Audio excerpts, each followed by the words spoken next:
చెల్లి చీర కట్టు ఒట్టు పెట్టు చేతులెత్తి చితక్కొట్టు కారవేసి దంచి కొట్టు.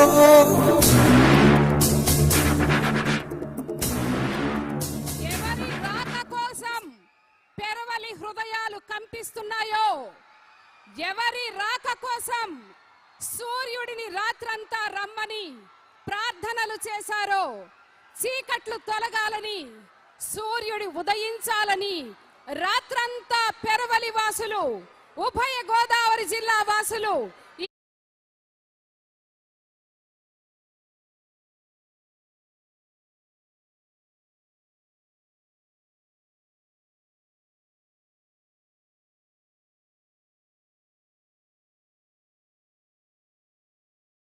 నిజాయితీ నిబద్ధతను జెండాగా మార్చుకొని ఏ నిజ నాయకుడు, ఏ జన నాయకుడైతే ఈరోజు మనందరి కోసం ఈ అమరజీవి జలధార ప్రాజెక్టును శంకుస్థాపన చేయడానికి వచ్చారో, ఎవరి గురించి కలలు కన్నామో ఆ నాయకుడు మన కళ్ళ ఎదురుగా, మన ఎదురుగా ఉన్నారు.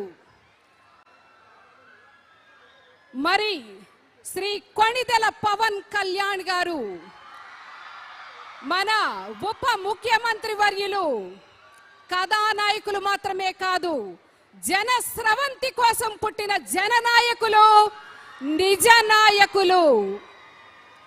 ఆ కళ్ళకు ఎదుటి కళ్ళలో ఆకలిని గుర్తించే సామర్థ్యం ఉంది.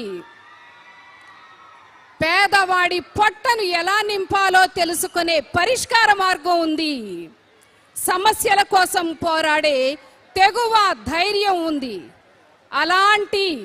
అలాంటి అద్భుతమైన ఒక నిజ నాయకుణ్ణి, ఒక జననాయకుణ్ణి ఈరోజు మనసు నిండేలా, కనులు పొంగేలా, హృదయం మైమరిసిపోయేలా మనం చూస్తున్నాం. మన ప్రియతమ నాయకులు, మన అభిమాన నాయకులు శ్రీ కొణిదెల పవన్ కళ్యాణ్ గారికి పెరవలి సాక్షిగా హృదయపూర్వక ఆహ్వానము, ఘన ఆహ్వానము. ఏ పేరు చెబితే జోష్ సునామీలా చుట్టేస్తుందో, ఏ పేరు చెబితే సౌండ్ గ్రౌండ్ అడుగుల సవ్వడితో సందడి చేస్తుందో, ఏ పేరు చెబితే పల్లె పండుగై పుడమి సగర్వంగా తలెత్తుకుంటుందో, ఏ పేరు చెబితే కుంకి ఏనుగులు సైతం గీంకార స్వాగతాలు పలుకుతాయో ఆయనే మన ఉప ముఖ్యమంత్రి వర్యులు కొణిదెల